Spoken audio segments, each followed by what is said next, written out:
ബ്രഹ്മസൂത്രം അഞ്ചാമത്തെ പേജിൽ ടീക്കയാണ്. അഞ്ചാം പേജിന്റെ 11ാമത്തെ പങ്ക്തിയിൽ ടീക്ക വരികയാണ്. നച പരാത്വ പ്രത്യക്തിയോരേവ ലക്ഷ്യതാവച്ഛേദകം. അതായത് നമ്മൾ ഇവിടെ പറഞ്ഞു യുഷ്മത് അസ്മത് ശബ്ദങ്ങളുടെ അർത്ഥം.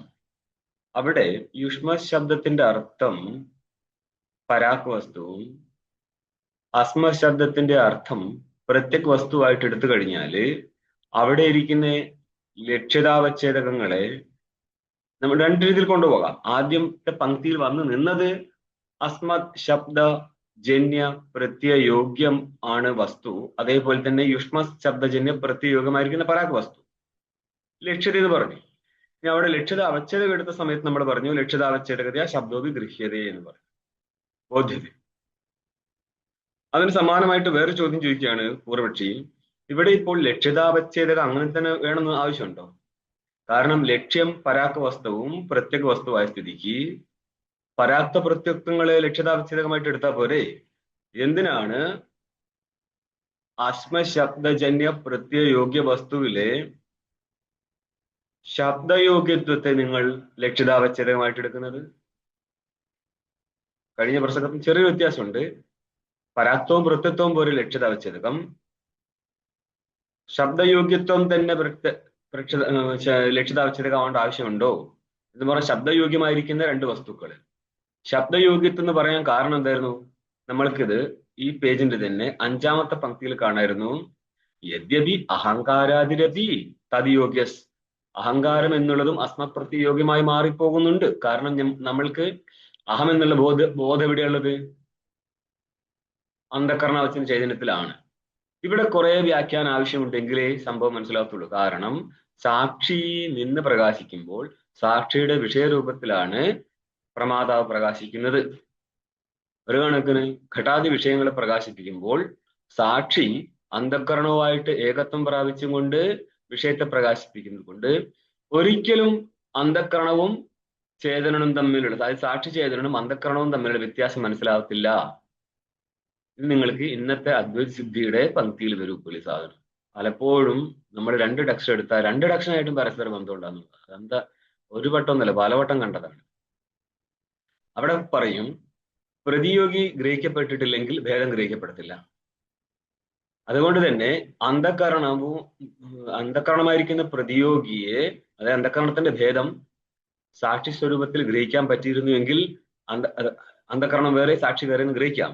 നമ്മൾ പറയാറില്ലേ, എത്ര കളി കളിച്ചാലും നിങ്ങൾക്ക് സാക്ഷിയുടെ തിരിച്ചറിയാൻ പറ്റൂല മക്കളെ എന്ന് പറയാൻ കാരണം ഇതാണ്. സോക്കോള് ഗുരുക്കന്മാരുടെ തള്ളില്ലേ ഇത്, മക്കളെ സാക്ഷിഭാവത്തിലിരിക്കും, നടക്കൂല എന്ന് പറയാനുള്ള കാരണം നിങ്ങൾ എപ്പോഴാണോ സാക്ഷിയെ കുറിച്ച് ആലോചിക്കുന്നത് അവിടെ അന്ധകരണവും സാക്ഷിയും തമ്മിൽ ഏകത്വം പ്രാപിച്ചിരിക്കത്തുള്ളൂ. അല്ല, മാറിയിരിക്കും. ഇതൊക്കെ വലിയ പ്രസംഗമാണ് നിങ്ങൾക്ക് അദ്വൈതത്തിൽ വരാൻ പോകുന്നത്. ഘടപട ഭേദജ്ഞാനത്തെ ഗ്രഹിക്കുന്ന പ്രമാത, ആ പ്രമാതാവിന്റെ ജ്ഞാനത്തെ ഗ്രഹിക്കുന്ന സാക്ഷി.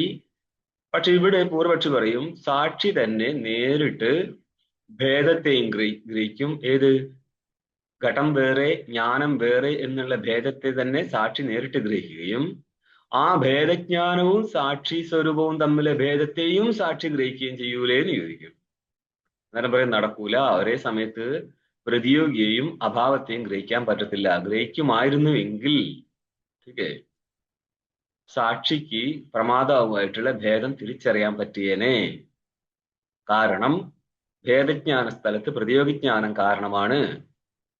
പ്രതിയോഗിയെ തിരിച്ചറിയാത്തതിനാൽ, വേറിട്ട് തിരിച്ചറിയാത്തതിനാൽ, പ്രതിയോഗി ആരാ? ഇവിടെ ഇപ്പോൾ ദാർശാന്തിക സ്ഥലത്ത് അന്ധകരണമാണ്. കാരണം അന്ധകരണാവചന ചൈതന്യവും സാക്ഷി ചൈതന്യവും കൂടി ഒന്നിച്ചിരിക്കുന്ന അവസ്ഥയാണിത്. അവിടെ അന്ധകരണാവചന ചൈതന്യത്തിന്റെയും സാക്ഷിയുടെയും ഭേദം സാക്ഷിക്ക് ഒരിക്കലും തിരിച്ചറിയാൻ പറ്റത്തില്ല. കാരണം പ്രതിയോഗിയായിരിക്കുന്ന അന്ധകരണത്തെ സാക്ഷിക്ക് വേറിട്ട് തന്നെ തിരിച്ചറിയാൻ പറ്റത്തില്ല. എന്തുകൊണ്ടാ? താദാത്മ്യ അധ്യാസം നടന്നുകൊണ്ടേ പ്രകാശിക്കത്തുള്ളൂ. കുറച്ച് കട്ടിപ്രസംഗമാണ് ഈ ഒരു വിഷയം. ടീക്കേ പങ്ക്തി ജോഡ് ചെയ്ത് ഇങ്ങനെ തുമ്പച്ച ഹോവക്കണം എന്ന രീതിയിൽ മനസ്സിലാവുന്നല്ല. നിങ്ങൾക്ക് ഇറങ്ങി മനസ്സിലാക്കണമെങ്കിൽ കുറെ കാലം പിടിക്കുകയില്ല. ആ ഒരു മേഖലയാണ് മൊത്തം ഓടിക്കൊടുക്കുന്നത്. അതുകൊണ്ട് ഇപ്പോൾ നിങ്ങൾ പദപദാർത്ഥങ്ങളെ പിടിച്ചെടുക്കുക, കുറെയൊക്കെ വാക്യാർത്ഥവും. അവരുദ്ദേശിച്ച എൻ്റെ വരെ എത്തണമെങ്കിൽ വളരെ കാലം പിടിക്കും. ടീക്കേ ഇതിന്റെ ഇടയിൽ ഒരു കാര്യം കൂടി പറയാണ്. അതുകൊണ്ടാണ് നമ്മൾ സാക്ഷ്യപ്രസംഗം വരുമ്പോൾ സോക്കോൾഡ് ഗുരുക്കന്മാർ പറഞ്ഞ കാര്യം നടക്കൂല നടക്കൂല മക്കളെ എന്ന് പറയാൻ കാരണം ഇതാണ്. പ്രതിവിജ്ഞാനം ഇല്ലാതെ ഭേദജ്ഞാനം കിട്ടത്തില്ല. പിന്നെ സാക്ഷിക്ക് എങ്ങനെ സാക്ഷി ജ്ഞാനം എന്നുള്ളതും അന്ധകരണ ജ്ഞാനം എന്നുള്ള ഭേദജ്ഞാനം കിട്ടും മക്കളെ? ഇത് മനസ്സിലാവുന്നുണ്ടോ? അതായത് സോക്കോൾഡ് ഗുരുക്കന്മാർക്ക് മനസ്സിലാവുന്ന പ്രശ്നമേ ഇല്ല. അത് വേറെ വിഷയം. ഇവിടെ പ്രസംഗം എന്താന്ന് പറഞ്ഞാല് സാക്ഷിയുടെ ഭാവത്തിൽ ഇരുന്നിട്ട് സാക്ഷി ആരെ നോക്കിക്കൊണ്ടിരിക്കുന്നത്? ഭിന്നമായ വസ്തുക്കളെ. സാക്ഷിയിൽ ഭിന്നമായിരുന്നില്ലേ അന്ധകരണം? അതിനെ കണ്ടെത്താൻ പറ്റിയോ? ഇല്ലല്ലോ. ഇത് പ്രശ്നം എന്താ പറഞ്ഞാല് സാക്ഷിയും പ്രമാദവും ഒന്നിച്ചിരുന്നേ ബാധിക്കത്തുള്ളൂ. നിങ്ങൾ എങ്ങനെ ചാടിക്കളിച്ചു കഴിഞ്ഞാൽ രണ്ടാക്കാൻ പറ്റത്തില്ല. ഇനി ബുദ്ധിപരമായി ഉണ്ടാക്കാനോ പറ്റത്തില്ല. കാരണം പ്രതിയോഗിയെ ഗ്രഹിക്കാൻ പറ്റുന്നില്ലെങ്കിൽ പിന്നെ ഭേദജ്ഞാനം എവിടെ കിട്ടും? നിങ്ങൾ സാക്ഷി എന്ന് പറഞ്ഞ് നിൽക്കുന്ന സ്ഥലം എല്ലാം തന്നെ പ്രമാദം സാക്ഷിയായിട്ട് ഏകത്വം പ്രാപിച്ചിരിക്കുന്ന സ്ഥലമല്ലേ. ഇവിടെ നമുക്ക് വേണ്ടത് ശബ്ദയോഗ്യത്വത്തെ എടുത്താല് ശബ്ദയോഗ്യത്വം എന്ത് ലക്ഷ്യതാവച്ഛേദമായിട്ട് എടുക്കേണ്ട ആവശ്യമുണ്ടോ എന്നുള്ളതാണ് പൂർവപക്ഷിയുടെ ചോദ്യം. പരാക്ക് പ്രത്യക് വസ്തുക്കളാണ് ലക്ഷ്യമെന്നിരിക്കെ പരാക്തവും പ്രത്യക്തവും ലക്ഷ്യതാവച്ഛേദമായാൽ പോരെ? എന്തിനാണ് ശബ്ദയോഗ്യത്വത്തെ അവച്ഛേദമാക്കി എടുക്കുന്നത്? ഗൗരവാത്. ശബ്ദയോഗ്യത്വത്തെയും ലക്ഷ്യതാവച്ഛേദമായിട്ട് എടുക്കുമ്പോൾ ഗൗരവമില്ലേ? ഇത് നചവാച്യം എന്ന് സിദ്ധാന്തി പറയാണ്. അങ്ങനെ പറയണ്ട. എന്താ പ്രശ്നം? പരാക്ക് പ്രതീച്ചോർ വിരോധ സ്ഫുരണാർത്ഥം വിരുദ്ധ ശബ്ദയോഗ്യത്വസ്യാപി വക്തവ്യത്വാത്. ഈ ഒരു ശബ്ദയോഗ്യത്വത്തെ അതിന്റെ അവച്ഛേദമായിട്ട് എടുത്തില്ല എങ്കിൽ ശബ്ദയോഗ്യമായിരിക്കുന്ന വസ്തു ആവത്തില്ല നമ്മളെ ലക്ഷ്യം. നിങ്ങൾക്ക് 5ാമത്തെ പങ്ക്തിയിൽ പറഞ്ഞതാണ് സമാന പ്രസംഗം. അതുമായിട്ട് ബന്ധപ്പെടുത്ത്. അവിടെ അഹങ്കാരാദികളും അസ്മശബ്ദ യോഗ്യമാവുന്നുണ്ട്. എന്താണ് അഹങ്കാരാദി തദ് യോഗ്യ എന്ന് പറഞ്ഞു. അഹം എന്നുള്ളതിന് യോഗ്യമാണ്. പക്ഷെ യുഷ്മത് പ്രത്യയോഗ്യത്വം എന്ന് സ്പഷ്ടീകരിച്ച് പറയുമ്പോൾ അവിടെയും പ്രശ്നമുണ്ട്. അപ്പൊ ഞാൻ പറഞ്ഞിട്ടുണ്ട് ഇത് വിദ്യാകാലത്താണ് സംഭവിക്കുന്നത് എന്നുള്ളത്. നമ്മൾ മാറി എന്ന് കാണുകയാണ് യഥാർത്ഥത്തിൽ എന്താ സംഭവിക്കുന്നത്. അങ്ങനെ ഇരിക്കെ വിദ്യാകാലത്ത് ജ്ഞാനിക്ക് ഈ അന്ധകരണത്തിൽ യുഷ്മപ്രത്യ ഉള്ളത് കൊണ്ട്, അതായത് അന്ധകരണം ചേതനല്ല എന്നിരിക്കെ ജ്ഞാനിക്ക് അന്ധകരണത്തിൽ ജഡബുദ്ധിയാണുള്ളത്, ചേതന ബുദ്ധിയല്ല. നമ്മൾക്കിപ്പോൾ അന്ധകരണാവസ്ഥ ചൈതന്യത്തിൽ ചേതന ബുദ്ധിയാണ്, അഹം എന്നുള്ള ബുദ്ധിയാണുള്ളത്. ജ്ഞാനിക്ക് കേവല ബ്രഹ്മസ്വരൂപത്തിൽ ഞാനെന്ന ബുദ്ധി ഉള്ളത് കൊണ്ട് കേവല ബ്രഹ്മസ്വരൂപത്തിൽ ഭിന്നമായിരിക്കുന്ന എല്ലായിടത്തും യുഷ്മബുദ്ധി വിഷയത്തുള്ളതിനാൽ അങ്ങേർക്കുള്ളത് കൊണ്ട് നമ്മൾക്കും യോഗ്യത്വമുണ്ട് എന്നർത്ഥം. മനസ്സിലായോ?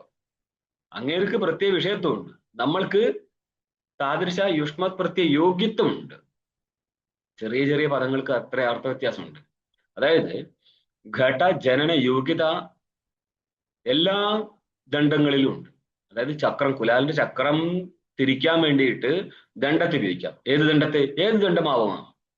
അപ്പൊ ദണ്ഡത്വ സകല ദണ്ഡത്തിലും ഘടജനന കാരണത്വം നിലനിൽക്കുന്നുണ്ട്. പക്ഷെ ആ കാരണത്വം നമ്മൾ രണ്ടാക്കാറുണ്ട്. ഒന്ന് സ്വരൂപയോഗ്യത്വവും ഒന്ന് ഫലോപദായകത്വമാക്കിയിട്ട്. ഇതേപോലെ തന്നെ ഇവിടെയും ജ്ഞാനിയെ സംബന്ധിച്ച് പ്രത്യേക വിഷയത്വമുണ്ടെങ്കിലും നമ്മളെ സംബന്ധിച്ച് താദൃശ വിഷയത്വം ഇല്ലെങ്കിൽ പോലും യോഗ്യത നിലനിൽക്കുന്നുണ്ട്. എവിടെ? അന്ധകരണത്തിൽ യുഷ്മപ്രത്യ യോഗ്യത നിലനിൽക്കുന്നുണ്ട്. അതുകൊണ്ടാണല്ലോ നമ്മളും ഇനി ജ്ഞാനിയായി കഴിഞ്ഞാൽ യുഷ്മപ്രത്യ വിഷയത്വം അവിടെ വരുന്നത്. അതുകൊണ്ട് ഞങ്ങൾ വിഷയത്വത്തെ ഉദ്ദേശിച്ചിട്ടുണ്ട് എന്നാണ് പറഞ്ഞത്. ഇതിന് സമാനമായിട്ട് ഇവിടെയും പരാപ്രത്യകങ്ങൾ തമ്മിൽ വിരോധം സ്ഫുരിപ്പിക്കാൻ വേണ്ടിയിട്ട് നമ്മൾ വേറെ തന്നെ പദപ്രയോഗം നടത്തേണ്ടി വരും. എങ്ങനെ? വിരുദ്ധ ശബ്ദയോഗ്യത്വം. അതായത് യുഷ്മത് അസ്മത് വിരുദ്ധങ്ങളായിരിക്കും ശബ്ദമാണ്. താദൃശ ശബ്ദയോഗ്യത്വം എന്ന് വേറെ തന്നെ പറയേണ്ടി വരും. എപ്പോൾ? കേവല പ്രത്യക്തവും പരാപ്തവും മാത്രമാണ് ലക്ഷ്യതാവച്ഛേദങ്ങളെങ്കിൽ. ഇനിയിപ്പോൾ നമ്മൾക്ക് ശബ്ദയോഗ്യത്വം അതിന്റെ അവച്ഛേദമാക്കിയിട്ട് എടുക്കാൻ പറ്റിയിരുന്നുവെങ്കിൽ നമ്മളുടെ അർത്ഥം എങ്ങനെയാണ് വരിക? യുഷ്മ ശബ്ദയോഗ്യത്വം അസ്മ ശബ്ദയോഗ്യത്വം എന്നാണ്. അപ്പോൾ ഈ അഹങ്കാരത്തിലും യുഷ്മ ശബ്ദയോഗ്യത്വമുണ്ട്. ഈ രീതിയിൽ നമ്മൾക്ക് ഭേദം കാണിക്കാൻ പറ്റുമായിരുന്നു ശബ്ദയോഗ്യത്വം പറഞ്ഞിരുന്നുവെങ്കിൽ. ശബ്ദയോഗ്യത്വം പറയുന്നില്ല എങ്കിൽ നിങ്ങൾക്ക് അസ്മത് യുഷ്മത് ലക്ഷ്യവസ്തുക്കളെ കിട്ടത്തുള്ളൂ. അവ തമ്മിൽ പരസ്പര വിരോധം തിരിച്ചറിയാൻ പറ്റത്തില്ലായിരുന്നു ശബ്ദയോഗ്യത്വം പറഞ്ഞില്ലായിരുന്നെങ്കിൽ. ठीके?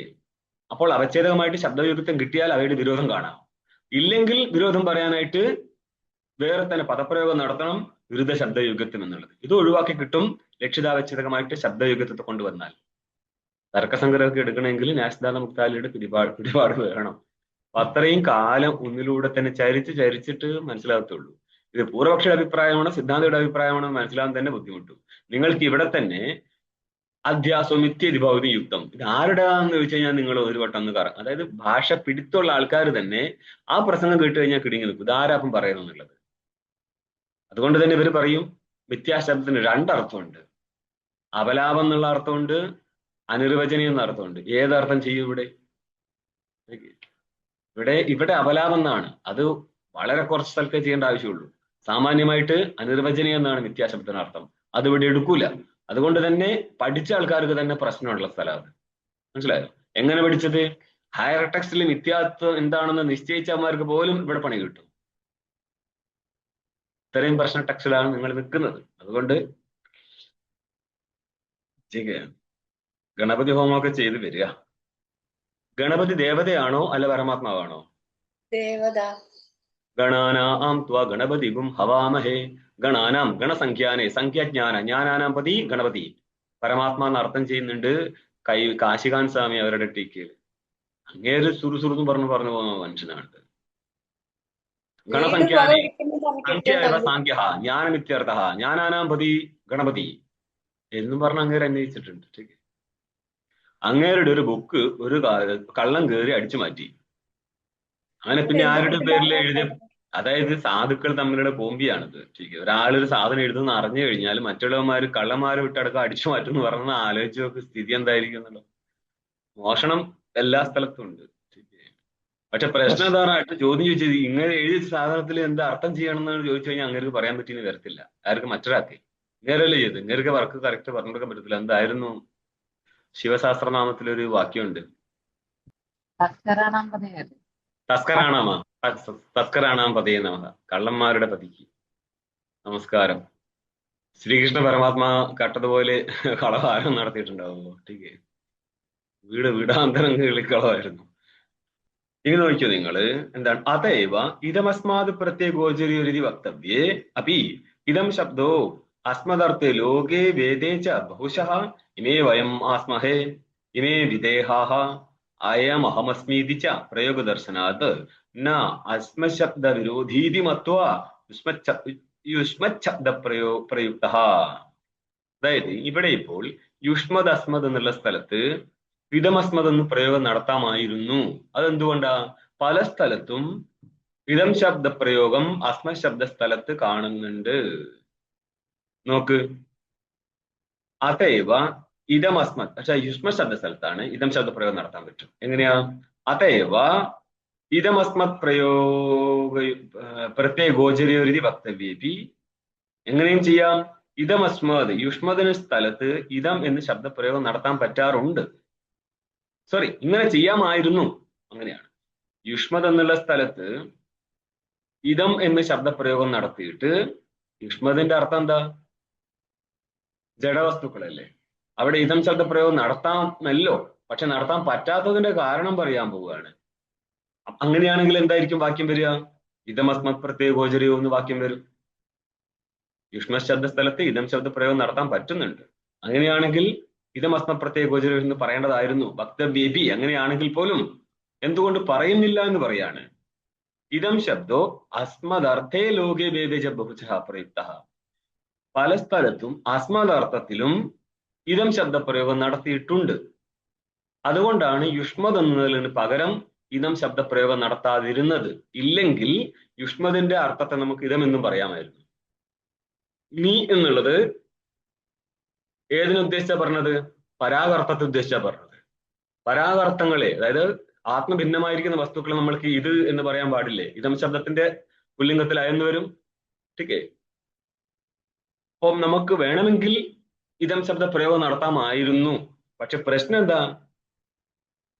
അസ്മദർത്ഥേ പ്രയുക്ത.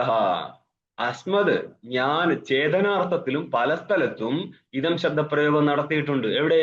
ലോകേ വേദേജ. ലോകത്തിലും നടന്നിട്ടുണ്ട്, വേദത്തിലും നടന്നിട്ടുണ്ട്. രണ്ട് സ്ഥലത്തും നടന്നിട്ടുണ്ട്. എത്ര? ബഹുശ കുറെ കാണിച്ചു തരാം. എവിടെയാണ്? ഒന്ന് കാണിക്കുകയാണ്. ഇമേ വയമാസ്മഹേ.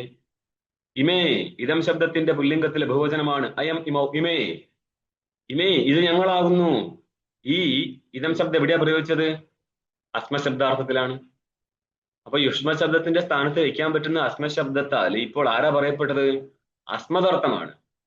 അതുകൊണ്ട് ഞങ്ങൾ എന്ത് ചെയ്യുന്നില്ല? യുഷ്മ ശബ്ദത്തിന് പകരം ഇതം ശബ്ദ പ്രയോഗം നടത്തിയില്ല. അത്രയും മാത്രമല്ല, ഇനിയും കാണിച്ചുതരാ. ഇമേ വിദേഹാഹ, ഇവർ വിദേഹന്മാരാകുന്നു. അയം അഹമാസ്മി, ഇത് ഞാനാകുന്നു. അപ്പോൾ അയം എന്നുള്ളതും ഇമേ എന്നുള്ളതൊക്കെ ഇതം ശബ്ദത്തിന്റെ രൂപങ്ങളാണ്. അത് യുഷ്മദാർത്ഥത്തിൽ പറയാമെങ്കിൽ കൂടി അശ്മദാർത്ഥത്തെയും പറയാറുണ്ട്. അപ്പൊ രണ്ടർത്ഥത്തെയും പറയുന്ന ശബ്ദത്തെ എങ്ങനെ പ്രയോഗിക്കും? അതുകൊണ്ട് പ്രയോഗദർശന അത് ന അസ്മശബ്ദ വിരോധീതി, അതുകൊണ്ട് അസ്മശബ്ദത്തിന്റെ വിരോധി ആവത്തില്ല ഏത്? ഇതം ശബ്ദം എന്ന് മാനിച്ചിട്ട് മത്വ യുഷ്മശബ്ദ പ്രയുക്ത ഇതം ശബ്ദ പ്രയോഗേ വിരോധാസ്ഫൂർത്തേഹേ, ഇതം ശബ്ദ പ്രയോഗം നടത്തി കഴിഞ്ഞാൽ വിരോധത്തിന്റെ സ്ഫുരണം നടക്കത്തില്ലായിരുന്നു. അസ്മശബ്ദ പ്രയോഗം യുഷ്മശബ്ദ പ്രയോഗം നടത്തിയാലോ വിരോധ സ്ഫുരണം ഉണ്ടാവും. അതുകൊണ്ട് ഞങ്ങൾ അങ്ങനെ ചെയ്തത്.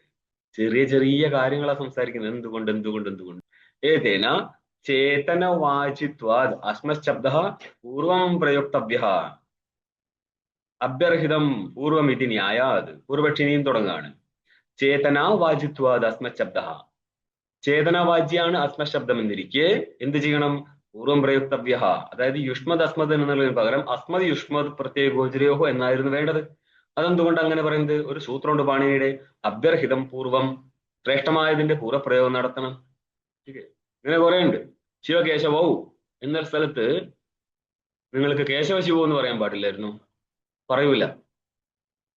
അല്പാച്ചുതരം എന്നോ മറ്റോ ആണത്. അപ്പൊ അല്പാച്ചുള്ളതിന് ആദ്യ പ്രയോഗം നടത്തുന്നത്. ഇങ്ങനെ കുറെ പ്രയോഗമുണ്ട്. ന്യായാത് ഒരു കാരണം പറയാണ്, ഒരു ആരോപം പറയാണ് പൂർവക്ഷി. അഭ്യർഹിതം പൂർവം എന്നുള്ള ന്യായത്തിനനുസരിച്ച് ചേതനാണ് അഭ്യർഹിതം ശ്രേഷ്ഠം എന്നിരിക്കെ ചേതനവാചിയായിരിക്കുന്ന അസ്മശബ്ദത്തെ ആദ്യം പ്രയോഗം നടത്തിയിട്ട് യുഷ്മതിന് രണ്ടാമത് പ്രയോഗം നടത്തിക്കൊണ്ട് യുഷ്മതി പ്രത്യേക ഗോചരയോഹോ എന്നായിരുന്നില്ലേ വേണ്ടത്? ഒരാപത്തി. രണ്ടാമത്തത് പറയാണ്, തരാദീനി സർവേർ നിത്യമിതി സൂത്രേണ വിഹിത ഏകശേഷശ്ച സ്യാദിതി. തരാദീനി സർവേർ നിത്യം, നിത്യം എന്ന് പറയുന്നത് വികല്പമില്ലെന്നർത്ഥം. തരാദികളായിട്ട്, അതായത് തരാദികൾ ഒരു ഗണമാണ്. അവിടെ അവിടെ വരുന്ന പ്രയോഗത്തില് എന്ത് പറ്റും? ഏകശേഷം വരും. ഇപ്പോൾ സജ ദേവദത്തശ്ചേതി എന്ന് പറഞ്ഞാല് തൗ എന്നായി മാറും, ഏകശേഷനായി പോകും. സഹതൗത്തെ, അവനും ദേവദത്തനും. ഇനിയിപ്പോൾ തൗ എന്ന് പറഞ്ഞാൽ മതി. പക്ഷെ രണ്ടും ഇതിപ്പോൾ പൂർവ്വരൂപത്തിനനുസരിച്ചാണ് ചെയ്തത്. ഇല്ലെങ്കിലോ ദേവദത്തൗ എന്ന് ചെയ്യാൻ പറ്റുമായിരുന്നു. പൂർവ്വം ഏതാണ്? സഹാണ്. അപ്പൊ സഹയ്ക്കനുസരിച്ച് തൗം ചെയ്തു. പക്ഷേ രണ്ടും തെതാദികളാണെങ്കിൽ നമ്മൾ ഉത്തരരൂപത്തിനനുസരിച്ചാണ് മാറ്റുക. അപ്പോൾ സജ അയം ചേതി എന്നായാലും ഇമവുന്നാക്കി മാറ്റും. ഇതേപോലെ തന്നെ ഇവിടെയും ഏകശേഷം വരേണ്ടതായിരുന്നു. സൂത്രേണ വിഹിത ഏകശേഷശ്ച സ്യാദ് എന്ന് പറയുന്ന യുഷ്മദ് അസ്മദിനും പകരം ഏകശേഷം വരേണ്ടതാണ്. അസ്മദീ എന്ന് വേണ്ടതാണ്. അസ്മദീ പ്രത്യേകോചരയോഹം എന്ന് എഴുതിയാൽ മതിയായിരുന്നു. ठीक है, അസ്മച്ചേതി അസ്മദീ എന്ന് മതിയായിരുന്നു. ഇതി നിരസ്തം, ഇതൊക്കെ നിരാസം നടത്തിക്കളഞ്ഞു. ഏതേനും നിരസ്തം, ഈ കാരണത്താൽ നിരസിക്കപ്പെട്ടു. ഏതാണ് കാരണം? നിങ്ങളുടെ 1 2 3 4 5 6 ഏഴാമത്തെ പങ്ക്തിയുടെ ലൈനിന്റെ അവസാന ഭാഗം നോക്ക്. യുഷ്മദസ്മദോഹോ ഷഷ്ടി ചതുർത്ഥി ദ്വിതീയാസ്തയോർ വാനൗ എന്ന് കണ്ടോ? സൂത്രം കണ്ടില്ലേ? അവിടെ എന്തുകൊണ്ട് അസ്മയുഷ്മതോ എന്ന് കൊടുത്തില്ല സൂത്രകാരൻ? അഭ്യർഹിതം പൂർവ്വമായിരുന്നെങ്കിൽ. അതായത് സൂത്രകാരൻ തന്നെ അഭ്യർഹിതം പൂർവ്വം എന്നുള്ള ന്യായം അവിടെ പ്രയോഗിച്ചിട്ടില്ല. രണ്ടാമത്തത്, രണ്ടിന്റെയും സ്ഥാനത്ത് ഏകശേഷം വന്നിട്ടുമില്ല. സൂത്രകാരന്മാർക്ക് അങ്ങനെ ചെയ്യാമെങ്കിൽ പിന്നെ മനസ്സിലായോ? സൂത്രം പ്രമാണമല്ലേ. നിങ്ങൾക്ക് ഇങ്ങനത്തെ കാര്യങ്ങളൊക്കെ ഇനിയും കിട്ടാനുണ്ട്. ദ്വൈകയോർ ദിവചന ഏകവചന എന്നുള്ള സ്ഥലത്ത് രണ്ടും ഒന്നും ചേർന്നാൽ 3 ആയില്ലേ? ദ്വൈകേഷാം എന്ന് പറയണ്ടല്ലായിരുന്നു? ദ്വൈകയോർ എന്ന് പറഞ്ഞ എന്തിനാ? അപ്പൊ പറയും ദ്വി എന്നുള്ള ശബ്ദത്താൽ ദ്വിത്വവും ഏകം എന്നുള്ള ശബ്ദത്താൽ ഏകത്വവും പറഞ്ഞതിനാൽ ദ്വിത്വവും ഏകത്വവും ഓരോന്നേ ഉള്ളൂ. അതുകൊണ്ടാണ് ദ്വൈകയോർന്ന് ദ്വിതീയ വിഭക്തി വന്നത്. ഇതേപോലെ തന്നെയാണ് ഇവിടെയും അതിന് ദൃഷ്ടാന്തം കാണിച്ചു കൊടുത്ത സൂത്രമല്ലേ ദ്വൈകയോർ ദിവചന ഏകവചനയത്. മനസ്സിലായോ? അതേപോലെ തന്നെ ഇവിടെ സൂത്രം കാണിച്ചു കൊടുക്കുകയാണ്. ഇങ്ങനെയുള്ള നിയമം അവിടെ വന്നിട്ടില്ലല്ലോ. ഇതാണ് യുഷ്മദസ്മതോ ഇത് സൂത്രേ ഇവ. യുഷ്മദസ്മതോഹ എന്നുള്ള സൂത്രത്തിനെ പോലെ തന്നെ ഇവിടെയും പൂർവനിപാത ഏകശേഷയോരപ്രാപ്തേ, അവിടെ പ്രാപിച്ചതുപോലെ ഇവിടെയും പ്രാപിക്കത്തില്ല. എന്തുകൊണ്ടാ? പ്രാപിക്കാൻ പാടില്ലേ? ഏകശേഷേ വിവക്ഷിത വിരോധാസ്ഫൂർത്തേശ്ച, ഏകശേഷം വന്നു കഴിഞ്ഞാല് ഉദ്ദേശിച്ച അർത്ഥം സിദ്ധിക്കാൻ പറ്റാതെ പോകും. അങ്ങനത്തെ ഒരു പ്രശ്നമുണ്ട്. ഇത്രയും കഴിഞ്ഞു. ഇനി വൃദ്ധന്മാരുടെ കാര്യം പറയാണ്. വൃദ്ധാസ്തു യുഷ്മദസ്മദാത്മനോ യുഷ്മദർത്ഥാത് ആത്മനോ നിഷ്കൃഷ്യ ശുദ്ധസ്യ ചിദ്ധാതോർ അധ്യാരോപ അപവാദ ന്യായേന ഗ്രഹണം ദ്യോതയിലും ആദോ യുഷ്മദ്ഗ്രഹണം ഇത്യാഹുഹു. വൃദ്ധാഹ ആഹുഹു, ആഹതു ആഹുഹു, വൃദ്ധന്മാരെന്ന് ഉദ്ദേശിച്ചതേ പ്രാചീനന്മാർ എന്നർത്ഥം. പഴയ ആൾക്കാർ പറയുന്നത്, അതായത് യുഷ്മദസ്മത് എന്നുള്ള സ്ഥലത്ത് എന്തിനാണ് യുഷ്മ ശബ്ദം ആദ്യം കൊടുത്തതെന്ന് ചോദിച്ചു കഴിഞ്ഞാൽ, യുഷ്മദർത്ഥാത് അനാത്മനോ, യുഷ്മതിന്റെ അർത്ഥം എന്താണ്? പരാഗർത്ഥം. പരാഗർത്ഥം ഉദ്ദേശിച്ചത് അനാത്മ. ആ അനാത്മാവിൽ നിന്ന് തീർത്തും വിലക്ഷണമായിക്കൊണ്ട് അസ്മദർത്ഥത്തെ എടുത്ത് കാണിക്കാൻ വേണ്ടി ചെയ്തതാണെന്നർത്ഥം. നിഷ്കൃഷ്യ, മാറ്റി നിർത്തിക്കൊണ്ട്. ആരെ? ശുദ്ധസ്യ, ശുദ്ധനാരാ? ചിദ്ധാതോഹോ, ചിദ്ധാതോ ഉദ്ദേശിച്ച പദാർത്ഥം എന്നർത്ഥത്താണ്. ശുദ്ധസ്യ ചിദ്ധാതോർ അധ്യാരോപ അപവാദ ന്യായേന ഗ്രഹണം ദ്യോതയിതും. അധ്യാരോപ അപവാദാഭ്യാം നിഷ്പ്രപഞ്ചം പ്രപഞ്ചതേ ശിഷ്യാണാം കല്യാണാർത്ഥം തത്വജ്ഞൈ കൽപ്പിത ക്രമ. എഴുതേണ്ട ശ്ലോകമൊക്കെ എഴുതി വെച്ചുകൂടുക. ठीक. ഈ സാധനം പറഞ്ഞാൽ കിട്ടാൻ വലിയ പണിയാണ്. ഒരു ഭാഗം മാത്രമേ കിട്ടത്തുള്ളൂ, പാതി ഭാഗം കിട്ടാൻ പണിയുണ്ട്. ठीक. ഇതിന്റെ പാതി ഇങ്ങനെയാണ് വരുന്നത്. അധ്യാരോപം എന്ന് പറഞ്ഞാല് ഇല്ലാത്തിടത്ത് ആരോപം ചെയ്യാണ്. അതായത് ജഗതില്ലാത്ത ബ്രഹ്മത്തിൽ ജഗത്തിനെ ആരോപം ചെയ്തും കൊണ്ട് പിന്നെന്ത് ചെയ്യും? നിഷേധിച്ചു കളയും. ഏതിനെ? ജഗത്തിനെ. ഇത് വേദത്തിന്റെ ഒരു ശൈലി. ആദ്യം തസ്മാത് വൈരസ്മാതാത്മൻ ആകാശ സംഭൂതാകാശത് വായുരഗ്നി എന്ന് പറഞ്ഞിട്ട് അധ്യാരോപം ചെയ്യും. എന്തുകൊണ്ടാ? ജഗത്ത് ഉണ്ട് എന്ന് കൽപ്പന നടത്തിയ ശിഷ്യൻ ജഗത്തില്ല എന്ന് തിരിച്ചറിഞ്ഞിരിക്കുന്ന ഗുരുവിന്റെ അടുത്ത് ചെന്നപ്പോൾ ഗുരുവിന് ഉപദേശിക്കാൻ പറ്റുമോ നേരിട്ട്? ഇത് നീയും ഞാനും അഭിന്നമായിരിക്കുന്ന കേവല ബ്രഹ്മസ്വരൂപമാണ്? പറ്റത്തില്ല. കാരണം അത്രയും വളരാത്ത ശിഷ്യൻ. അവന്റെ ബുദ്ധിക്ക് അനുസരിച്ച് നമ്മൾ എന്ത് ചെയ്യും? നീ കണ്ട ജഗത്ത് മാനിച്ചു കൊണ്ട് പറയാണ് ഇത് എവിടെ നിന്നുണ്ടായി? ബ്രഹ്മത്തിൽ നിന്നുണ്ടായി. ഇനി പിന്നെ പറഞ്ഞു കൊടുക്കും, മോനെ ബ്രഹ്മത്തിൽ നിന്ന് ഇതുണ്ടാവാനുള്ള യോഗ്യത നിലനിൽക്കുന്നില്ല, അതുകൊണ്ട് നീ കണ്ട വസ്തുക്കളെല്ലാം കൽപ്പിതങ്ങളായിരുന്നു. ഇപ്രകാരം നിഷേധവും നടത്തി കഴിഞ്ഞാൽ ആര് ബോധിക്കപ്പെടും? ഇവിടെയെല്ലാം അധിഷ്ഠാനമായിരിക്കുന്ന ബ്രഹ്മ വസ്തു ബോധിക്കപ്പെടും. ഈ ശൈലിയാണ് നമ്മൾ ഉപയോഗിക്കാറ്. അതുകൊണ്ട് തന്നെ അജാതവാദമൊന്നും ഞങ്ങൾ കൂടുതൽ എടുത്ത് കളിക്കാറില്ല. അജാതവാദം പറഞ്ഞ ചാടണ്ട. ഭാഷ്യകാരൻ അങ്ങനെയൊന്നും കൂടുതൽ എടുത്ത് കളിക്കത്തില്ല. ठीक. അജാതവാദമായിട്ട് തൊട്ടടുത്ത് നിൽക്കുന്നതാണ് ദൃഷ്ടി സൃഷ്ടിവാദം. ദൃഷ്ടി സൃഷ്ടിവാദം പോലും ഭാഷ്യകാരൻ കൂടുതൽ എടുക്കത്തില്ലല്ലോ. ദൃഷ്ടിയെ ആശ്രയിച്ചും കൊണ്ടാണ് പോകത്തുള്ളൂ മിക്കവാറും സ്ഥലത്ത്. 98% അങ്ങനെ പോകത്തുള്ളൂ. എന്നാൽ ഇതിനെല്ലാറ്റിനെയും നമ്മൾക്ക് ഏക ജീവവാദത്തിലൂടെയൊക്കെ നോക്കി കാണാൻ പറ്റും. എല്ലാ സ്ഥലവും നമ്മൾക്ക് മുന്നിൽ കാണിക്കുന്ന ഓരോ പങ്ക്തിയും അവര് ദൃഷ്ടിയാണെങ്കിലും നമ്മൾക്ക് അതിനെ സൃഷ്ടിയിലൂടെയും കാണാൻ പറ്റുന്നുള്ളതാണ്. അത് നിങ്ങൾക്ക് ബൃഹദാരണ്യമൊക്കെ പോകുന്ന നേരം ടിപ്പണിയിൽ പറഞ്ഞുകൊണ്ട് പോകും, ഇതിങ്ങനെ കണ്ടുകൊണ്ടിരിക്കണം. അപ്പൊ രണ്ട് ദൃഷ്ടിയുണ്ട്. ഇവിടെ എന്താ പറഞ്ഞത്? സിദ്ധാതുവിനെ മാറ്റി നിർത്തിക്കൊണ്ട് കാണിക്കാനായിട്ട് അധ്യാരോപവാദ ന്യായത്തിലൂടെ സിദ്ധാതുവിനെ യുഷ്മദർത്ഥത്തിൽ നിന്ന് തീർത്തും വിലക്ഷണമാക്കി കാണിക്കാൻ വേണ്ടിയിട്ട് ദ്യോതയിതും ആദോ യുഷ്മത് ഗ്രഹണം. അതിനു വേണ്ടിയാണ് നമ്മൾ തുടക്കത്തിൽ യുഷ്മത് പദത്തെ ഗ്രഹിച്ചതെന്ന് അർത്ഥം. തത്ര ഇനി അർത്ഥം പറയാണ്. യുഷ്മദ് അസ്മത് പദാഭ്യാം പരാക് പ്രത്യക്ത്വേന ആത്മാ അനാത്മനോർ വസ്തുതോ വിരോധ യുക്ത. പരാക് വസ്തുവിന്റെയും പ്രത്യക് വസ്തുവിന്റെയും വസ്തുതോ വിരോധ. ഇന്നലെ നമ്മൾ പറഞ്ഞിട്ടുണ്ട്, വസ്തുതഃ പ്രതീതിതോ വ്യവഹാരതശ്ച വിരോധോ അസ്തി. യുഷ്മദസ്മത്തുകൾ തമ്മിൽ എങ്ങനെയൊക്കെ?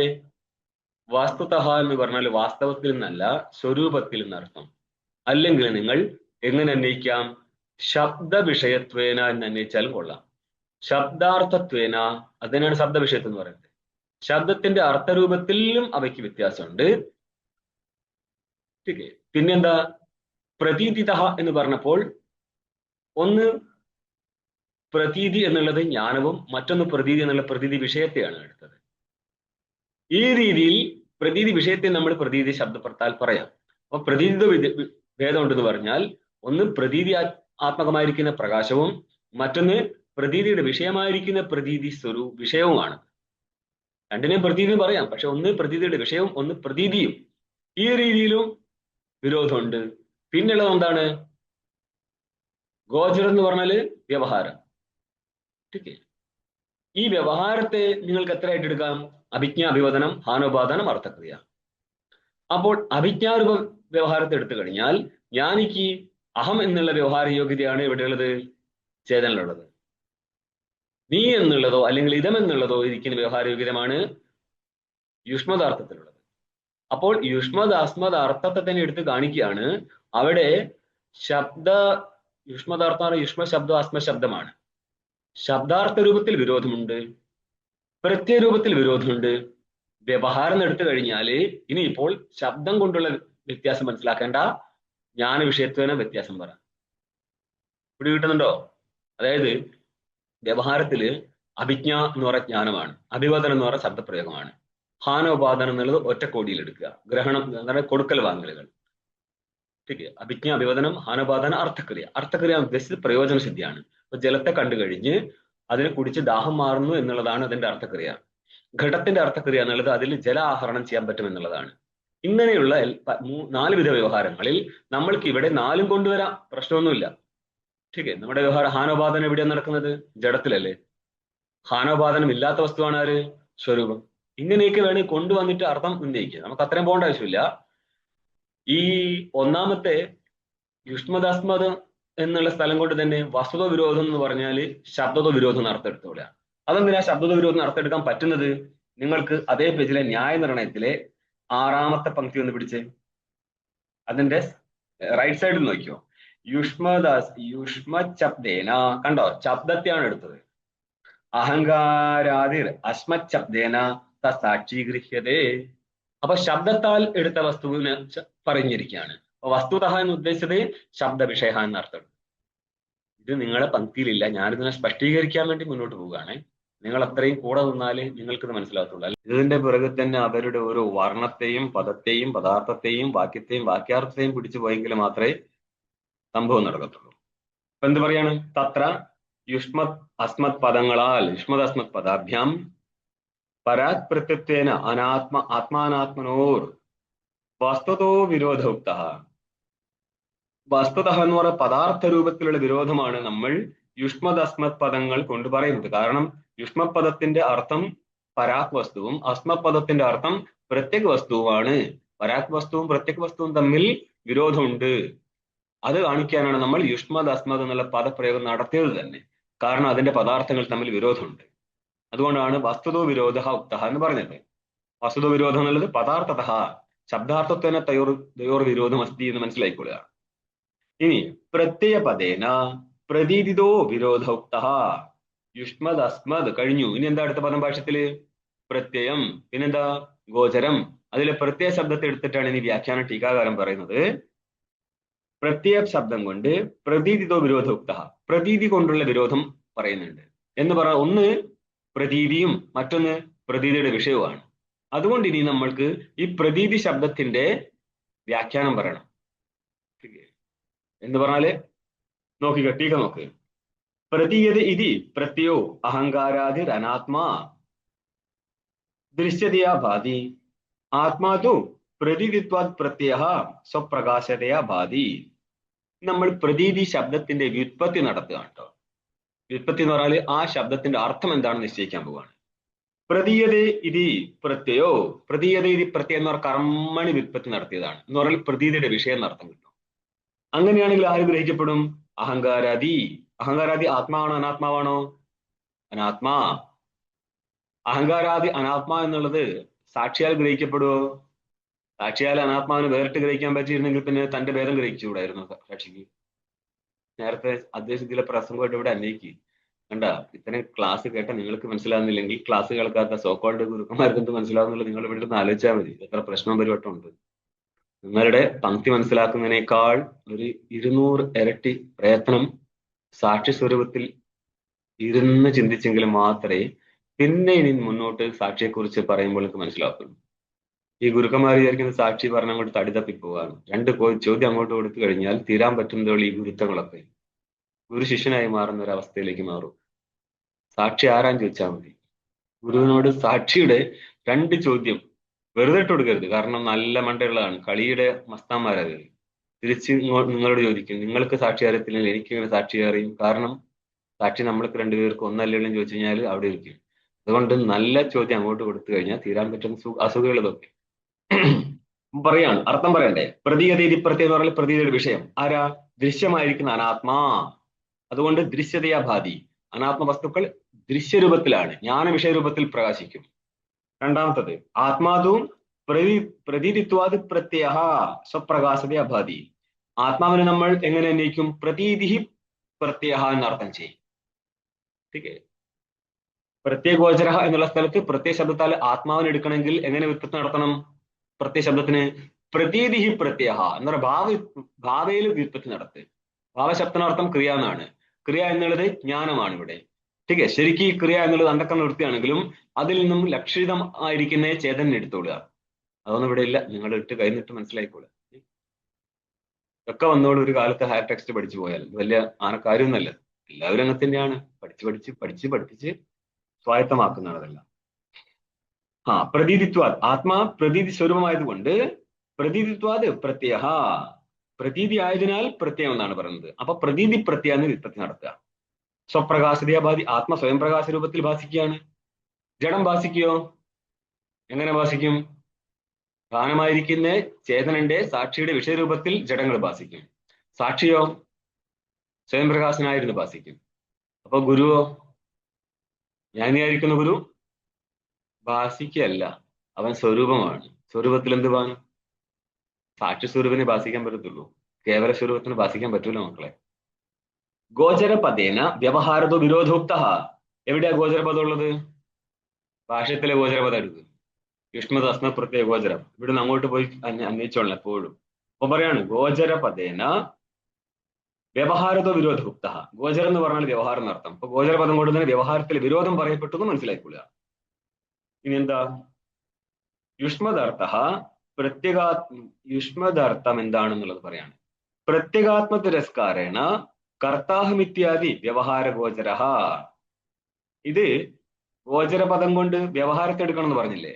ഇനി നമ്മൾ ആ ഗോചരപദം കൊണ്ട് വ്യവഹാരത്തെ എടുത്താലുള്ള വ്യാഖ്യാനം പറയാണ്, ഇതെങ്ങനെ അന്വയിക്കണം എന്നുള്ളത്. അപ്പോൾ യുഷ്മദർത്ഥത്തെ എങ്ങനെ മനസ്സിലാക്കും? വ്യവഹാര ശബ്ദം കൊണ്ട് പറയാണ്. പ്രത്യേകാത്മാവിനെ തിരസ്കരിച്ചും കൊണ്ട് പ്രത്യേകാത്മാവിനെ ഒഴിവാക്കിയിട്ട് ഉള്ള വ്യവഹാരമാണിത്. എവിടെ? കർത്താഹം ഇത്യാദി വ്യവഹാര ഗോചര. വലിയ പ്രശ്നമാണിത്. കർത്താഹം എന്നുള്ള സ്ഥലത്ത് പോലും ഒരു വ്യവഹാരവും ചേതന അനനുഗതമായിട്ട് നടക്കത്തില്ല. അവിടെ പോലും നിങ്ങൾക്ക് കർത്ത ശുദ്ധചേതന ആവത്തില്ല എന്നുള്ളതിനാൽ അഹങ്കാരാവച്ചന ചൈതന്യം മാത്രമേ കർത്ത ആവത്തുള്ളൂ എന്നുള്ളത് കൊണ്ട് അവിടുത്തെ ചൈതന്യത്തെ മാറ്റി നിർത്തിയിട്ട് മനസ്സിലാക്കിക്കൊള്ളണം. അതുകൊണ്ട് ആ പ്രത്യേകാത്മ തിരസ്കാരം എന്നും ശബ്ദപ്രയോഗം നടത്തിയത്. പാടാണ് ഈ ഒരു സാധനം ഇവിടെ അവതരിപ്പിക്കാൻ. കാരണം ഇതിന്റെ ബാക്ക്ഗ്രൗണ്ട് ഇല്ലാതെ ഈ കാര്യം പറയാൻ പറ്റത്തില്ല. എത്രയോ വലിയൊരു ബാക്ക്ഗ്രൗണ്ട് ഉണ്ടെങ്കിലേ നമ്മൾക്ക് യുഷ്മത് അസ്മത് എന്നുള്ള ഈ സംബന്ധ ഭാഷ്യം, ഉദ്ബോധഘാത ഭാഷ്യം തുടങ്ങാൻ പറ്റത്തുള്ളൂ. അതുകൊണ്ട് ഉപോദ്ഘാത ഭാഷത്താൽ ഉപോദ്ഘാത ഭാഷ ആർക്കും പഠിക്കാൻ പറ്റത്തില്ല. ഇതിന്റെ പിറകിൽ എത്രയും കണ്ടന്റ് ഉണ്ടെങ്കിൽ മാത്രമേ ഇവിടെ എന്തെങ്കിലും കൈ തടവത്തുള്ളൂ. ഇനിയെന്താ? അസ്മദർത്ഥസ്തു അനാത്മ പ്രവിലാപനേന. അസ്മദാർത്ഥത്തെ എങ്ങനെയാണ് മനസ്സിലാക്കേണ്ടത്? അനാത്മാക്കളെ പ്രവിലാപനം നടത്തിക്കൊണ്ട് അഹം ബ്രഹ്മേരി വ്യവഹാര ഗോചര. ഇത് ആരുടെ വ്യവഹാരമായിരിക്കും? ജ്ഞാനിയുടെ വ്യവഹാരമാണ്. അപ്പൊ ജ്ഞാനിയുടെ വ്യവഹാര വിഷയത്വം ബ്രഹ്മത്തിൽ വരുവോ? ജ്ഞാനിക്ക് അഹം പ്രത്യേക വിഷയത്വം ബ്രഹ്മത്തിൽ വരുത്തില്ലേ? ജ്ഞാനിയുടെ അഭിമാനം ബ്രഹ്മത്തിലാണോ ശരീരത്തിലാണോ? അപ്പൊ അങ്ങേർക്ക് അവിടെ അഹം പ്രത്യേക വിഷയത്വം വരില്ല കുട്ടികളെ. വൃത്തിവ്യാപ്തി മാനിച്ചുകൊണ്ട് മക്കളെ, ജ്ഞാനിക്ക് എന്താ കയ്യിലുള്ളത്? ജ്ഞാനമല്ലേ? എന്തിന്റെ ജ്ഞാനമാ? ബ്രഹ്മത്തിന്റെ ജ്ഞാനമല്ലേ? ഇത് ഈ ഒരു സോക്കാള് ഗുരുക്കന്മാർക്ക് മാത്രമല്ല, പഠിക്കുന്ന കുട്ടികളിൽ സിംഗിൾ പേഴ്സൻറ്റിന് പോലും മനസ്സിലാവാത്ത സാധനമാണ് ഈ ഏരിയ. നല്ല പ്രശ്നമുള്ള സാധനം. അതുകൊണ്ട് നമ്മൾ ഹയർ ടെക്സ്റ്റിലൂടെ വൃത്തിവ്യാപ്തി ഫലവ്യാപ്തി കൊണ്ടുവച്ച് സമാധാനിപ്പിക്കുന്നത് എങ്ങനെ മനസ്സിലാക്കാനുള്ള ഫസ്റ്റ് സ്റ്റേജ് നോക്കും നിങ്ങൾക്ക്. ഇതിന്റെ പ്രശ്നം എന്ന് പറഞ്ഞാല് ആത്മസ്വരൂപല്ലേ? അല്ലെന്ന് ആര് പറഞ്ഞു? അതെങ്ങനെ ജ്ഞാന വിഷയാവും? അതെന്തുകൊണ്ട് ജ്ഞാന വിഷയമാകത്തില്ല? അത് സ്വരൂപല്ലേ? എടാ മണ്ടാ നിൽക്കുക അവിടെ. അത് സ്വരൂപല്ലേ, അത് സ്വരൂപല്ലേ ചാടാതെ ആദ്യം അത് പഠിപ്പിച്ചു തരാൻ പറ്റുന്ന ആൾക്കാരുടെ അടുത്ത് ചെല്ല്. ഇതെന്തുകൊണ്ടാണ് ഞാൻ നിങ്ങൾ ഇവിടുത്തെ പ്രശ്നമല്ല പറഞ്ഞത്, ഞങ്ങൾ ഋഷികേശിൽ പോലും ആചാര്യന്മാർ രണ്ടുപേര് പേരുകൊണ്ട് ദുരന്തരാണെങ്കിലും ഇത് പഠിപ്പിക്കാൻ പറ്റുന്ന ഒരാളേ ഉള്ളൂ, കൈലാസ് മണ്ഡലേശ്വർ. ടീക്കേ, ബാക്കി ആൾക്കാരെ കൊണ്ട് ഇതെടുത്ത് പൊക്കാൻ പറ്റത്തില്ല. അങ്ങനെ പഠിപ്പിക്കുന്ന ആൾക്കാരുടെ അടുത്ത് കേട്ടെങ്കിൽ നമ്മൾക്കിത് മനസ്സിലാകത്തുള്ളൂ എന്തുകൊണ്ട്. അപ്പോൾ യുഷ്മദർത്ഥ, സോറി എവിടെ എത്തി? അസ്മദർത്ഥസ്തു അനാത്മപ്രവിലാപനേന, അനാത്മാക്കളെ വിലാപനം നടത്തിക്കൊണ്ട് അഹം ബ്രഹ്മേതി, ഞാൻ ബ്രഹ്മമാകുന്നു എന്നുള്ള വ്യവഹാരം. ഇതേത് വ്യവഹാര? ജ്ഞാനാത്മക വ്യവഹാരമാണ് ജ്ഞാനിയുടെ. അതിന്റെ വിഷയം ഗോചരന്നറ വിഷയം. ഇതി ത്രേധാ വിരോധ സ്ഫുടീകൃത, ഇപ്രകാരം 3 പ്രകാരത്തിലുള്ള ഒരു വിരോധം സ്ഫുടീകരിച്ചിട്ടുണ്ട്. ഇനിയും അന്യം പറയാണ്. ഇനി ഇവിടുന്ന് അങ്ങോട്ട് യുഷ്മദസ്മത്തിന് രണ്ടർത്ഥം കാണാം. വിചിത്രമായിരിക്കുന്ന രണ്ടർത്ഥത്തിലൂടെ നമ്മൾ പോകാൻ പോവാണ്. ഇതുവരെയുള്ള ഭാഗം വിട്ടോ, ഇത് കഴിഞ്ഞു. യുഷ്മച്ച അസ്മച്ച യുഷ്മദസ്മതി, യുഷ്മതും അസ്മതും ചേർന്നാൽ യുഷ്മദസ്മതി. വിഭജനമാണ്. ते एव प्रत्ययौ च तौ गोचरौ ചേതി യുഷ്മദസ്മത് പ്രത്യയഗോചരൗ. ഈ യുഷ്മദസ്മത്തുകൾ തന്നെയാണ് പ്രത്യയങ്ങളും ഗോചരങ്ങളും എന്ന് പറഞ്ഞാല് പ്രത്യയഗോചര സ്വരൂപത്തിലിരിക്കുന്ന യുഷ്മദസ്മദാർത്ഥങ്ങൾ, സോറി പ്രത്യയ ഗോചര രൂപത്തിലിരിക്കുന്ന യുഷ്മദ് അസ്മത്തുക്കൾ എന്നർത്ഥം. അപ്പൊ പ്രത്യയം ഒരു പദാർത്ഥമല്ലേ? ആണ്. ഗോചരം ഒരു പദാർത്ഥമല്ലേ? ആണ്. അപ്പോൾ യുഷ്മദസ്മത്തുക്കളായിരിക്കുന്ന പദാർത്ഥങ്ങൾ എന്താണ്? പ്രത്യയങ്ങളും ഗോചരങ്ങളുമാണ്. അങ്ങനെയാണ് അന്വയിച്ചത്. ഇനി എന്താ? തയോക്കയോഹോ പ്രത്യയഗോചരയോഹോ, പ്രത്യയഗോചരങ്ങളായിരിക്കുന്ന യുഷ്മദസ്മത്തുക്കൾക്ക് വിരുദ്ധ സ്വഭാവയോർ, 3 പ്രകാരത്തിൽ ഇനി അവയ്ക്ക് വിരോധം പറയണം. അതായത് പ്രത്യയഗോചരത്തിൽ ഇരിക്കുന്ന യുഷ്മദസ്മത്തുക്കൾക്ക് സ്വരൂപത്താലും ജ്ഞാനരൂപത്തിലും ഗോചര രൂപത്തിലും വിരോധങ്ങൾ നിലനിൽക്കുന്നുണ്ട്. ഇവിടെ നമ്മൾ യുഷ്മദസ്മത്തുകൾ കൊണ്ട് പദാർത്ഥങ്ങളെ ഗ്രഹിച്ചില്ല. യുഷ്മദസ്മത്തുകൾ കൊണ്ട് പ്രത്യയത്തെയും ഗോചരത്തെയാണ് ഗ്രഹിച്ചത്. ഇനി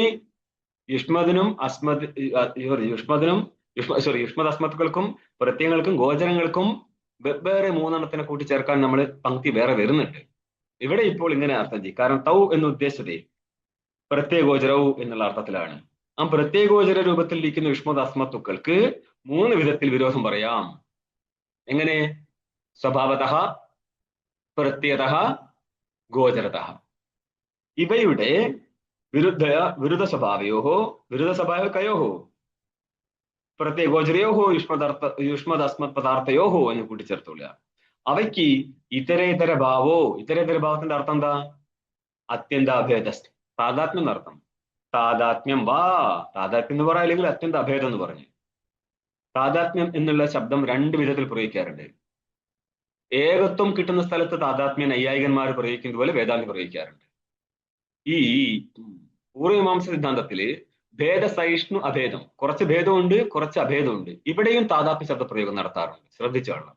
ആരുടെ താദാത്മ്യമാണ് വന്നിരിക്കുന്നത് നോക്കിയിട്ടേ ഉത്തരം പറയാൻ പാടുള്ളൂ. താദാത്മ്യം തദനുഭവത്വ സിദ്ധായാം ഇത്യന്യഃ. അതായത് ഭാഷ്യത്തിൽ പറയുന്നത് യുഷ്മദസ്മ പ്രത്യയഗോചര വിഷയവിഷണോ തമപ്രകാശ വിരുദ്ധ സ്വഭാവയോർ ഇതരേതര ഭാവ അനുഭവ സിദ്ധാന്ത ധർമാണാവി സുതരാം ഇതരേതര ഭാവ അനുഭവത്തി എന്നാണ് പങ്ക്തി വേണ്ടത്. ആ ഭാഗത്തെ കൊണ്ടച്ച് വന്നാണ് തദനുഭവത്വ സിദ്ധായാം. ഇവിടെ വേണ്ടത് പദാർത്ഥങ്ങൾ തമ്മിലുള്ള ഏകത്വം സിദ്ധിക്കാതെ പോകുമ്പോൾ, പദാർത്ഥങ്ങൾ തമ്മിൽ ഏകത്വം ഇല്ലെങ്കിൽ ഇനി ജ്ഞാനം എന്താവത്തില്ല? വാസ്തവ താദാത്മ്യമുള്ള ജ്ഞാനമാകത്തില്ല. ഇത് എവിടുന്ന പ്രസംഗം തുടങ്ങിയെന്ന് പറഞ്ഞാല്, നിങ്ങളുടെ ഇന്നലത്തെ പ്രസംഗം തുടങ്ങിയില്ലേ, ലോകത്തില് ശുക്തിയിലെ രജത ഗ്രഹണം നടക്കണമെങ്കിൽ, ഭ്രമം നടക്കണമെങ്കിൽ യഥാർത്ഥത്തിലുള്ള ഇതവും രജതവും തമ്മിലുള്ള സംബന്ധ വിശിഷ്ടമായിട്ട് ഗ്രഹണം നടത്തേണ്ടിയിരുന്നു. പക്ഷേ ഇതമായിരിക്കും ശുക്തിക്ക് രജതവുമായിട്ട് താദാത്മ്യം എവിടെയും ഇല്ലാത്തത് കൊണ്ട്, താദൃശ താദാത്മ്യം ഗ്രഹിക്കാത്തതിനാൽ ഇനി ഒരിക്കലും ഭ്രമം വരാൻ പാടില്ലായിരുന്നു. പക്ഷേ അവിടെ സംഭവിക്കും. കാരണം ഇതം എന്നുള്ളത് ശുക്തിയും രജതം എന്നുള്ളത് വാസ്തവ രജതവുമാണ്. അപ്പോൾ ഇതം രജതം എന്നുള്ള സ്ഥലം നമ്മൾ കണ്ടിട്ടുണ്ട്. അവിടെ ശരിയാണ്, ഇതം രജതം എന്നുള്ളതിന്റെ ഭ്രമ നടക്കുന്നുണ്ട്. ഇതവുമുണ്ട്, അതേപോലെ രജതമുണ്ട്. അത് നമ്മൾ ഇതം രജതം എന്നുള്ളത് മറ്റു സ്ഥലത്ത് യഥാർത്ഥ അനുഭവം ഉള്ളത് കൊണ്ട്, യഥാർത്ഥ അനുഭവത്തിന് കാരണം എന്താ? വിഷയം എന്താ? ഇതവും രജതവും. അപ്പൊ ഇതവും രജതവും തമ്മിൽ താതാത്മ്യം മറ്റു സ്ഥലത്തുള്ളത് കൊണ്ട് ആ താതാത്മ്യത്തെ അറിയുന്ന പ്രമേയ ജനിക്കും. ആ പ്രമേയിൽ നിന്ന് സംസ്കാരം ഉണ്ടാവും. ആ സംസ്കാരത്തിൽ നിന്ന് ഭ്രമം സംഭവിക്കാം. പക്ഷെ ഇവിടെ ഇപ്പോൾ യുഷ്മതും അസ്മതും തമ്മിൽ താതാത്മ്യം സംഭവിക്കത്തില്ല. താതാത്മ്യം സംഭവിക്കാത്തത് കൊണ്ട് താതാത്മ്യ ജ്ഞാനത്തെ പ്രമ എന്ന് പറയാൻ പറ്റത്തില്ല. പ്രമ ഒരിക്കലും ഉണ്ടായിട്ടില്ലെന്നിരിക്കെ ഇനി ഭ്രമം ഉണ്ടാവാൻ പാടില്ല. ഇതാണ് മൊത്തം സംഗതി. ഇത് മനസ്സിലാക്കാൻ വേണ്ടിയാ തുടങ്ങുന്നത്. പക്ഷെ ഇത് മനസ്സിലാക്കാതെ ആയിരിക്കും മിക്കവാറും പങ്ക്തി മനസ്സിലാക്കാറ്. കാരണം പങ്ക്തി പങ്ക്തി പോയാൽ അതിന്റെ സമ്പിണ്ഡിതാർത്ഥം മനസ്സിലാക്കാൻ പറ്റാതെ പോകും. ഇത്തരം പിടികിട്ടിയല്ലോ. ഇനി മുന്നോട്ട് പോകാലോ. തത് അനുഭവത്തെ സിദ്ധായം. ഇതിന്റെ അന്വയം പറഞ്ഞതാണ്. അന്വയം എന്നുള്ളത് ഭാഷ്യാന്വയം എന്നാണ് അന്വയിക്കേണ്ടത്. ഐക്യാസംഭവേപി. അപ്പൊ പൂർവക്ഷി തുടങ്ങുകയാണ്. ഐക്യം സംഭവിക്കുന്നില്ല. ഐക്യാസംഭവേപി ശുക്ലോ ഘടഃ ഇതി വദ് താതാത്മ്യം ഖിന്നസ്യാത്. നോക്ക്, താതാത്മ്യമാ കൊണ്ടച്ചത്. പക്ഷെ ശുക്ലോ ഘടഃ എന്നുള്ള സ്ഥലത്ത് എങ്ങനെയാ താതാത്മ്യം? ശുക്ലം രൂപവും ഘടം ദ്രവ്യവുമാണ്. അവിടെ അവർ മാനിക്കുന്നുണ്ട് രൂപവും രൂപിയും എന്നുള്ള രീതിയിൽ ഭേദമുണ്ടെങ്കിലും നമ്മൾ ഒന്നിച്ച് കാണുന്നതിനാൽ അതിന്റെ അഭേദവും മാനിക്കേണ്ടിയിരിക്കുന്നു. കാരണം രൂപി നമ്മള് നീല ഘടസ്ഥലത്ത് നീലത്തെ ഇങ്ങോട്ട് എടുത്തോന്ന് പറഞ്ഞാൽ നമ്മൾ ഘടത്തെ തന്നെ എടുത്തു കൊടുക്കാറ്. ആ രീതിയിൽ അവിടെ അഭേദമുണ്ട്. ശരിക്കേ. കാരണം ശബ്ദവാച്യത്വന് അഭേദവും സമവായ രൂപത്തിൽ ഭേദവും നിലനിൽക്കുന്നുണ്ട്. ശബ്ദവാച്യത്തിന് അഭേദം പറയാൻ കാരണം രൂപശബ്ദത്താൽ ഘടവും പറയപ്പെടുന്നുണ്ട്. നീല ഘടത്തെ എടുക്കാൻ വേണ്ടി നീല ഇങ്ങ് എടുത്തെന്ന് പറയും അല്ലേ? നിങ്ങൾ ചോദിക്കും നീല ഘടം ഇവിടുന്ന് കിട്ടി. നീല എന്ന് പറഞ്ഞാൽ കറുപ്പ് എന്നാണ് അർത്ഥം. സംസ്കൃതത്തിൽ രണ്ടർത്ഥമുണ്ട് നീലയ്ക്ക്. പറയാണ് ഐക്യാസംഭവേപി. അതായത് യുഷ്മദസ്മത്തൊക്കെ തമ്മിൽ ഐക്യം സംഭവിക്കത്തില്ലെങ്കിലും ശുക്ലഘട എന്നുള്ള സ്ഥലത്തുള്ള താതാത്മ്യം പോലെ എന്തുകൊണ്ട് സംഭവിക്കത്തില്ല? അതിന് ഉത്തരം പറഞ്ഞാണെന്ത്? അത് നടക്കൂല. ഇവിടെ വിഷയവും വിഷയിയുമാണ്. വിഷയ രൂപത്തിലുള്ള വസ്തുക്കൾ തമ്മിൽ താതാത്മ്യം നടക്കത്തില്ല. ശുക്ലോ ഘട എന്നുള്ള സ്ഥലത്ത്, ശുക്ലോ പടസ്ഥലത്ത് താതാത്മ്യം നടക്കാൻ കാരണം രണ്ടും യുഷ്മത് പദാർത്ഥങ്ങളായതിനാല. അവിടെ വിഷയ ഭാവത്തിൽ ഇല്ല. രണ്ടും വിഷയമാണ്. ഇതിനെയാണ് നമ്മൾ ഭാഷത്തിൽ പറയുന്നത് വിഷയണോ എന്ന് പറഞ്ഞത്. ഇനി ടീക്കയിൽ അതിന്റെ വ്യാഖ്യാനം പറഞ്ഞുതരാം. ചിത് ജഡയോർ വിഷയത്വാത് ദീപഘടയോരിവ ന താതാത്മ്യമിതി ഭാവ. ചിത്തും ജഡവും, ചിത്ത് ഒന്ന് വേറെ, ചൈതന്യം പ്രകാശകൻ, ജഡം അപ്രകാശിത വസ്തുവാണ്. ഇവയോർ വിഷയത്വാത്, ഇവ ഒന്ന് വിഷയവും ഒന്ന് വിഷയിയാണ്. വിഷയികൾ തമ്മിൽ താതാത്മ്യം വരുമോ? വരത്തില്ല. ഏതുപോലെ നോക്ക്, ദീപഘടയോരിവ. ഘടത്തെ പ്രകാശിപ്പിക്കുന്നതാണ് ദീപം. ദീപം പ്രകാശകനും ഘടം പ്രകാശവുമാണ്. അവിടെ പ്രകാശക വസ്തുക്കൾ തമ്മിൽ താതാത്മ്യം വരത്തില്ല. അതുപോലെ തന്നെ ഇവിടെ ഇരിക്കുന്ന പ്രകാശകനായിരിക്കുന്ന ചിത്തായിരിക്കുന്ന അസ്മദർത്ഥവും ജഡമായിരിക്കുന്ന യുഷ്മദർത്ഥവും തമ്മിൽ താതാത്മ്യം ഈ രീതിയിലും വരത്തില്ല. ഇനി അന്വയം പറയാണ്. നമ്മൾ ഒരു യുഷ്മദ അസ്മതി എന്ന് കണ്ടില്ലേ? ഇനി വേറെ രീതിയിൽ യുഷ്മദ് അസ്മദിനെ അന്വയിക്കുന്ന നോക്കിയോ. യുഷ്മദ് അസ്മതി. അപ്പോൾ ഇവിടെ അന്വയിക്കോളുക യുഷ്മത് അസ്മത് യുഷ്മദ് അസ്മതി. വിട്ടുപോയത് നിങ്ങൾ കൂട്ടിച്ചേർത്തോളുക. പ്രത്യക് വസ്തുനി പരാക് വസ്തുവും പ്രത്യക് വസ്തുവാണെന്ത്? യുഷ്മദ് അസ്മദുക്കളുടെ അർത്ഥം. അപ്പൊ നേരിട്ട് അർത്ഥത്തെ എടുത്തോട്ടെ. ഇവിടെ പണ്ട് എന്താ ചെയ്തത്? യുഷ്മദ് അസ്മദുകൾ ആരായിരുന്നു? പ്രത്യവും ഗോചരവും ആയിരുന്നു. ഇവിടെ അങ്ങനെയല്ല, നേരിട്ട് പദാർത്ഥത്തിനെ എടുത്തു കൊടുത്തു, ശബ്ദാർത്ഥത്തെ എടുത്തു. ഇനിയെന്താ? തേ ഏവ പ്രത്യശ്ച ഗോചരശ്ചേതി. ആ യുഷ്മദ് അസ്മത് അർത്ഥങ്ങൾ തന്നെ പ്രത്യയമാണ്, ഗോചരവുമാണ്. അപ്പോൾ യുഷ്മദർത്ഥവും പ്രത്യയവുമാണ്, അസ്മദർത്ഥവും പ്രത്യയവുമാണ്. യുഷ്മദർത്ഥവും ഗോചരമാണ്, അസ്മദർത്ഥവും ഗോചരവുമാണ്. അപ്പൊ എന്ത് പറ്റി? ഈ രീതിയിൽ അവയ്ക്ക് പരസ്പര വിരോധം ഉണ്ടെന്ന് അർത്ഥം. പണ്ട് ആദ്യം നടനത്തിനെ സിദ്ധിച്ചിട്ട് 3 രീതിയിൽ വിരോധം പറഞ്ഞതാണ്. ഇതിപ്പോ 3 രീതിയിൽ പറഞ്ഞുകൊണ്ട് അവയ്ക്ക് പരസ്പര വിരോധം നിലനിൽക്കുന്നുണ്ടെന്ന് അർത്ഥം എടുക്കാം. അങ്ങനെ ലാഭമുണ്ട് ഈ ഒരു അർത്ഥത്തിൽ. ന്യായീകരണത്തിൽ ഒരൊറ്റ അർത്ഥമേ കൊണ്ടുപോയിട്ടുള്ളൂ, രണ്ടർത്ഥത്തിൽ കൊണ്ടുപോയിട്ടില്ല. നിങ്ങൾ ഏത് ടീക്ക കിട്ടിയാലും ഈ രണ്ടർത്ഥം ഇല്ല. നമ്മളായിട്ട് വെറുതെ ഒരു ചേഞ്ച് വേണ്ടേന്ന് വിചാരിച്ചിട്ട് അടിച്ചു പോയതാണ് കേട്ടോ. അഭിജ്ഞയും പ്രത്യഭിജ്ഞയോ? അഭിജ്ഞയുടെ കാര്യമാണ് പ്രത്യഭിജ്ഞ. തത്തേതന്താവകാശജ്ഞാനമാണ് പ്രത്യഭിജ്ഞ. അഭിജ്ഞ എന്ന് പറയുന്ന സാമാന്യ ജ്ഞാനമാണ്. അവനാണിവൻ, ഇവളാണവൾ എന്ന് പറയുന്ന സ്ഥലത്ത്. ടീക്കേ. അതായത് അവിടെ ഒരു കാലവും ഒരു ദേശവും ഭിന്നമായിട്ടിരിക്കും. തദ്ദേശവും ഭിന്നമായിരിക്കും, ഇത് ദേശവും ഭിന്നമായിരിക്കും. തത്കാലവും ഭിന്നമായിരിക്കും, ഏതത് കാലവും ഭിന്നമായിരിക്കും. പക്ഷെ നമ്മൾ എടുക്കുന്ന ഒറ്റ വ്യക്തിയെ മാത്രമായിരിക്കും. തത്തേതന്ത അവഗാഹജ്ഞാനമാണ്. തത്തയും ഇതന്തയും ഗ്രഹിക്കുന്നുണ്ട്. പക്ഷേ അഭിജ്ഞാ സ്ഥലത്ത് കാലത്തെ ഗ്രഹിക്കുന്നുണ്ട്. പക്ഷെ കാലം അവിടെ പ്രകടമാകത്തില്ല. കാലത്തെ ഗ്രഹിക്കുന്നു പറയാൻ കാരണം നചാസ്തി പ്രത്യേകലോകി എത്ര കാലോ നൈവ ഭാസതേ എന്ന് ഭാട്ടാരുടെ സിദ്ധാന്തമുണ്ട്. കാലത്തെ ഗ്രഹിക്കാത്ത ഒരു പ്രത്യയം പോലും നിലനിൽക്കുന്നില്ല. ആ രീതിയിലാണ്. പക്ഷേ തത്തേരണ്ടാവകാശ സ്ഥലത്ത് വിഷയത്തെ ഗ്രഹിക്കുന്ന പോലെ തന്നെ പ്രകടമായിട്ട് തക്കാലവും തദ്ദേശവും പ്രകടിതമാകും. മാത്രമല്ല അഭിജ്ഞയുടെ കാര്യമാണ് പ്രത്യവിജ്ഞ. അഭിജ്ഞ അല്ലെങ്കിൽ പ്രത്യവിജ്ഞ ഉണ്ടാകത്തില്ല. ഓം പൂർണ്ണമദഃ പൂർണ്ണമിദം പൂർണ്ണാത് പൂർണ്ണമുദച്യതേ പൂർണ്ണസ്യ പൂർണ്ണമാദായ പൂർണ്ണമേവാവശിഷ്യതേ. ഓം ശാന്തി ശാന്തി ശാന്തി. ശങ്കരം ശങ്കരാചാര്യം കേശവം വാദരായണം സൂത്രഭാഷ്യകൃതൗ വന്ദേ ഭഗവന്തൗ പുനഃ പുനഃ. ഈശ്വരോ ഗുരുരാത്മേതി മൂർത്തിഭേദ വിഭാഗിനെ വ്യോമവത് വ്യാപ്തദേഹായ ദക്ഷിണാമൂർത്തയേ നമഃ. ഓം ശാന്തി ശാന്തി ശാന്തി.